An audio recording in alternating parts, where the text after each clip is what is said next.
Bienvenue sur le podcast de Paris Numérique. Aujourd'hui, nous accueillons la Ligue des échecs avec nous. Juste pour remettre donc dans le contexte, vous avez postulé pour essayer de valoriser votre association. Ce concours a été proposé au sein de l'accordeur avec Paris Numérique, la conciergerie et la Procep. L'accordeur, pour rappel, c'est un pôle associatif sur lequel on met vraiment en avant toutes les associations. Les associations, du coup, ont postulé, ont candidaté. Vous avez mis en avant vos projets et les événements qui sont à venir. Et vous faites, du coup, partie des lauréats. Donc, bienvenue. Merci d'être présent aujourd'hui. J'aimerais, si c'est possible, que vous puissiez, du coup, vous présenter, dire quelles sont vos fonctions au sein de la Ligue, et puis prendre la parole pour la présenter. Ok. Donc, bonjour. Moi, c'est Pierre Ouvier. Je suis président de la Ligue. Voilà, est-ce que je vais plus en détail personnel ou... Peut-être présenter du coup... Donc, bonjour, moi c'est Aaron Heurtier, je suis le directeur technique régional de la Ligue. Ok. Voilà. Et ça fait combien de temps que vous êtes au sein de la Ligue ? Ça fait 5 mois. Ok, Ouais. tout jeune président. Et pour vous ? Moi 1 an. Ok, très bien. Alors, dites-nous en plus, qu'est-ce que c'est que la Ligue des échecs ? Donc une ligue déjà, ça rassemble tous les clubs de Guyane. En fait, on représente tous les clubs en Guyane d'échecs. Donc on supporte évidemment les clubs, mais après on va faire aussi des actions à l'échelle de la Guyane. On va essayer de supporter des petites régions, enfin par exemple Mana ou Grand Santi, Papa-Icheton. Et on fait beaucoup d'actions. D'accord. Je peux rentrer tout de suite dans des... Oui, bien sûr. Ouais, bien donc sûr. alors on fait des formations d'arbitres. En fait, on est directement affilié à la Fédération française des échecs. Ok. Et ils ont des diplômes, des formations fédérales. Donc formation d'arbitre, formation d'initiation. Donc tous les ans, en fait, on propose ces formations gratuitement.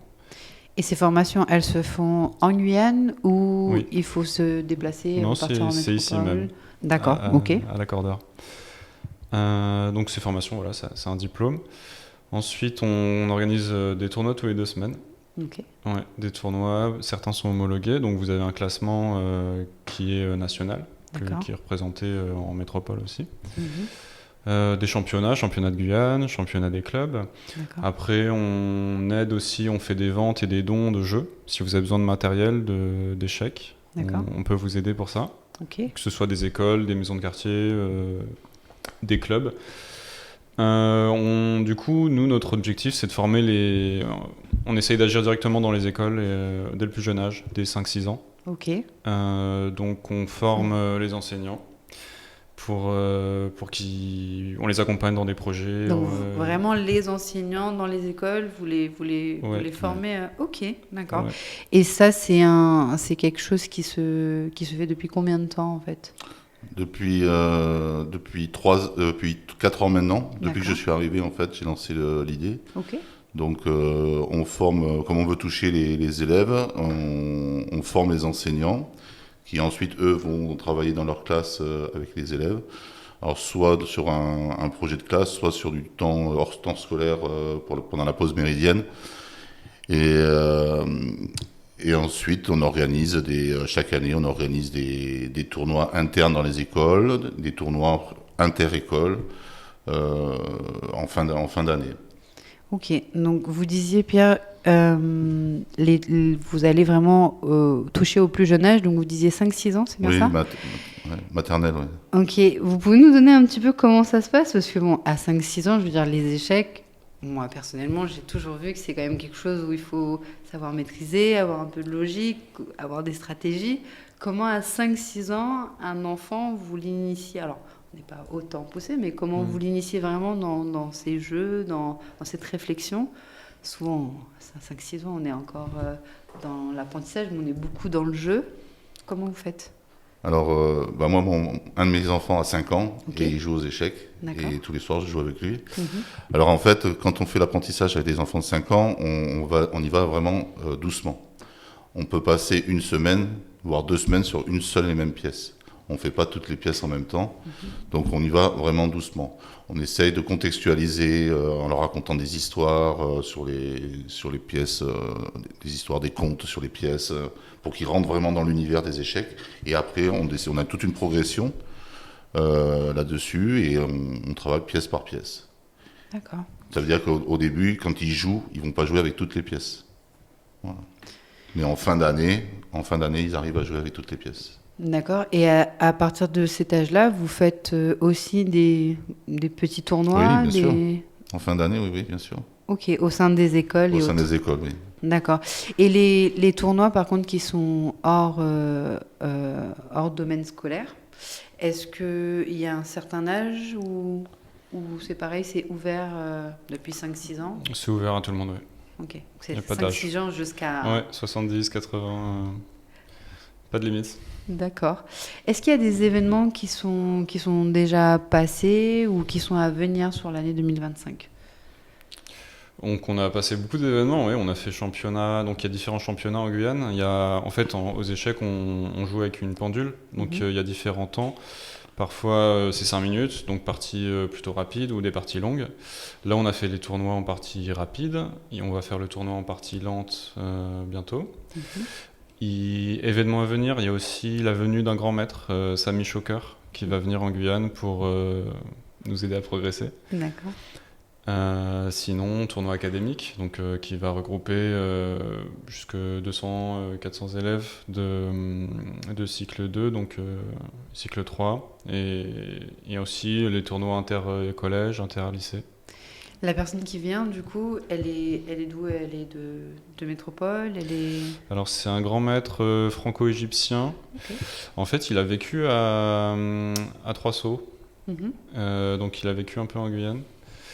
Et je sais pas d'où il vient exactement. Non, je crois qu'il est français-égyptien. Non, je demande, parce que c'est vrai que les associations, des fois, peuvent travailler avec des personnes qui viennent du monde entier. Donc, c'est intéressant de savoir vraiment d'où les gens viennent, se déplacent.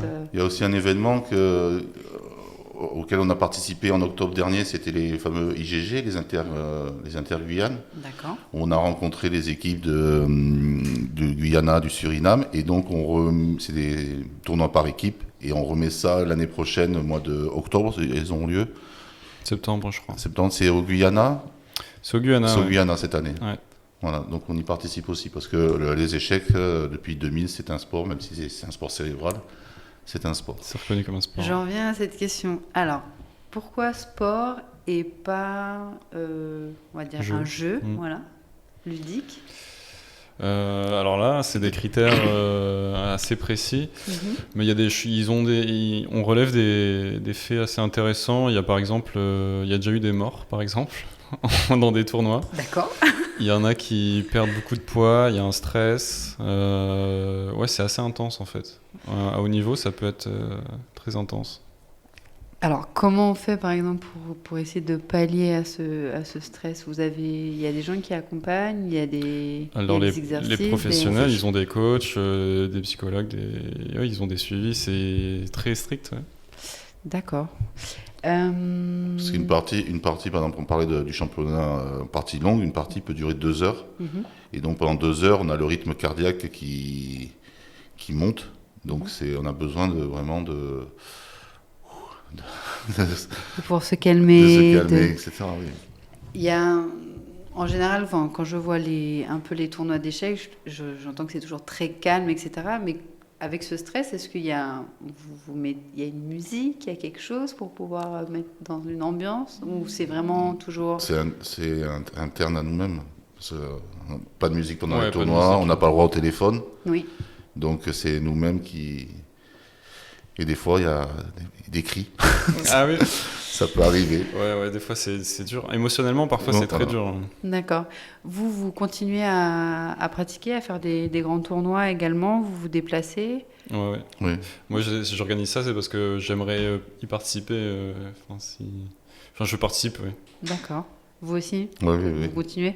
Vous êtes déjà parti à l'international ou... Moi, non. Non, à part les IGG. On a fait, donc c'était des tournois par équipe pour les jeunes. Et puis à la fin, on a fait un tournoi avec les adultes. Ok. Pour en revenir, quand vous parliez de la ligue, est-ce que vous pourriez un peu juste repréciser la différence entre la ligue et les clubs et comment on peut contacter les clubs si on veut participer ou si on veut intégrer vos équipes pour vous donner un coup de main, parce qu'est-ce que vous avez besoin peut-être de bénévoles encore ? Oui, on a toujours besoin de, même maintenant plus que jamais, on a besoin d'aide. Donc les clubs et la ligue, les clubs c'est à l'échelle d'une ville, la ligue c'est à l'échelle du territoire, donc de la région, donc de la Guyane. Comment nous contacter? Donc il y a les réseaux sociaux pour la ligue, pour certains clubs aussi. Il y a le club de Cayenne, de Rémire, de Kourou, de Saint-Laurent, de Saint-Georges. Officiellement c'est ça. Bientôt il va y en avoir à Papaicheton, à Mana. C'est vrai que je voulais rebondir sur ça. Donc vous travaillez énormément aussi avec les communes éloignées. Oui. Ouais. Ok. Ça c'était vraiment un choix parce qu'au début on ne travaillait que sur les communes du littoral et c'était vraiment un choix de notre part de se dire on peut toucher toute la Guyane, même les plus éloignés. Donc après il faut trouver des personnes ressources. On les a trouvées et ça fonctionne. Ok.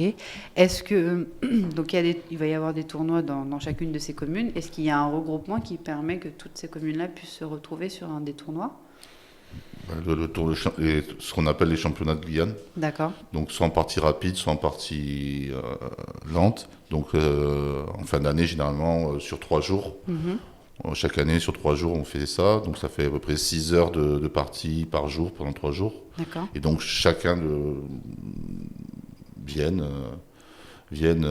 jouer. Donc par exemple pour les tournois, même pour les jeunes, ils viennent, ils louent des bus. Il y a ceux je me rappelle plus, Alain Borde, il vient d'où déjà? C'est Grand Sentier. Grand Sentier, ils viennent aussi. D'accord.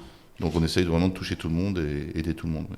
Et où est-ce que vous faites ces tournois? Donc vous avez dit que ça arrivait d'en faire à l'Accordeur. Est-ce qu'il y a d'autres sites qui sont adaptés pour? On joue à l'hôtel des Palmistes, à l'hôtel des Amandiers, au Grand Hôtel de Montabaur. Donc ça c'est à Cayenne. D'accord. On joue à Kourou, à la Marina. D'accord. Et à Saint-Laurent, c'était où? Le restaurant El Corto. Ouais, ok. Et il y avait le restaurant El Corto et ensuite à côté de l'office du tourisme, il y avait un petit snack. Ouais. Et sinon pour les rencontres, on va dire vraiment scolaires, c'est alors pour les collèges et les lycéens, c'est à l'INSPE. D'accord. Et pour les petits cycle 2, cycle 3, c'est au restaurant universitaire. D'accord. Et pour les étudiants, c'est à la salle polyvalente, c'est ça? C'est ça, bâtiment G d'université. Voilà. Ok. Toutes ces informations, on peut les retrouver sur vos réseaux sociaux, sur votre site internet?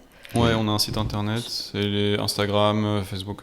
Le site internet, c'est la Ligue des échecs de Guyane? C'est ça. D'accord. Et donc vous avez Instagram, vous avez Facebook? Oui, WhatsApp. Ok. Bon, super. Par rapport à ce grand tournoi, vous faites des classements? Il y a les classements qu'on appelle ELO. Donc c'est le classement de la Fédération française, donc c'est le classement national. Je pense que c'est la meilleure référence pour voir le classement. D'accord, ok. Et comment on est classé Comment ça fonctionne? Non, comment on est classé la Guyane sur... Il y a... Il y en a un aussi un peu par région ou... on a quand même des bons joueurs. Il y a quand même des bons joueurs. D'accord. Ouais, il y a des bons joueurs. Après, contre le Guyana et le Suriname, je crois qu'on bat le Guyana. On bat le Guyana, mais pas le Suriname. Ok. Après, à l'échelle française, on a quelques personnes qui sont à plus de 2000 élos. Il y en a quelques-uns sur le territoire. Il faut savoir que la moyenne française, c'est 1500 élos. Et donc, on a beaucoup qui sont dessus ici quand même. Ouais, c'est presque des professionnels, quoi. D'accord. Donc, le tournoi, vous avez déjà une date qui est actée ou la période, si les gens sont intéressés en tout cas pour participer? Pour quel tournoi? Pour le tournoi qui va regrouper les différentes communes. Ce sera plutôt l'année prochaine, je pense. Plutôt l'année prochaine. Ouais, mais après, donc on a le grand maître Samy Choker qui vient en juillet. Le tournoi académique, c'est réservé aux écoles. Mais ce sera en juin. D'accord. Mais sinon, de toute façon, on fait des tournois tous les 2 semaines. Okay. Donc si vous êtes motivé, il y a de quoi faire. Donc on fait des tournois toutes les 2 semaines, on va dire en présentiel, mais tous les dimanches soirs, on fait des tournois en ligne. Okay. Et donc là, c'est ouvert à tout le monde. Il suffit de nous demander. Et, exclusif à la Guyane quand même. Et exclusif à la Guyane, oui. Ah, c'est bien ça. Tous les dimanches soirs. Est-ce qu'il y aurait un mot qui pourrait décrire l'attachement ou le plaisir, soit un sentiment ou soit une anecdote qui fait que vous êtes autant attaché à vouloir être au sein de la Ligue des échecs et pas une autre? Pourquoi la Ligue des échecs? Qu'est-ce qui a fait que... Je suis tombé dedans quand j'étais petit. Ouais, les jeux, quoi. Un peu comme Obélix, et puis ça y est, vous... Non, c'est la potion magique, en fait, vous êtes attaché, vous adorez ça. Au départ, pour ma part, je fais ça pour les gamins, quoi. Et puis, quand on va animer des ateliers dans les maisons de quartier, dans des quartiers défavorisés, et faire découvrir ce jeu à des gamins qui, malheureusement, n'ont pas accès à ça. Et ça, c'est un bonheur, quoi. Donc, quand on fait une petite action là, on se dit, pourquoi pas une deuxième action, mais pourquoi pas on voit plus grand, quoi. Donc, au début, quand on a commencé, on était... on va dire 70 gamins. Maintenant, on touche, sur tout le projet, on en touche plus de 590, c'est ça. Okay. Donc, et on essaye de voir toujours plus grand. Puis après, on a mis les collégiens, les lycéens, maintenant, grâce à Pierre, les étudiants de l'université, évidemment les adultes. Donc, ça part d'un petit projet, et puis après, il faut savoir que les échecs, ça se développe énormément depuis 2012, depuis le Covid.